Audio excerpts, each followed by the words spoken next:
Hello guys, এই যে তোমরা দেখতে পাচ্ছ যে গাড়িটা ধীরে ধীরে এগিয়ে আসছে, এটা আমার হেল্পার চালাচ্ছে।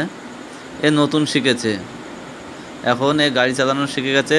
15 দিনের মধ্যে একে আমি তৈরি করে ফেলেছি। এখন এ মাঠে ধান কাটছে, এটা হচ্ছে ওর প্রথম ভিডিও। যেটা আমি করেছিলাম সেটাই তোমাদের সামনে আমি তুলে ধরেছি। এ 15 দিনের মধ্যে শিখে নিয়েছে, এই মাঠেও এখন গাড়িটা নামাচ্ছে। দেখো কত আস্তে আস্তে সাবধানে আসছে, তোমরা দেখলেই বুঝতে পারছো যে একজন নতুন চালাতে শিখেছে। এরপর একে ছেড়ে দিয়ে অন্য আর একটা হেল্পারকে শেখাতে হবে। এই জন্য আমি চেষ্টায় আছি খুবই তাড়াতাড়ি একে শিখিয়ে অন্য গাড়ি ধরিয়ে দিয়ে অন্য আরেকজনকে আমি শেখাবো।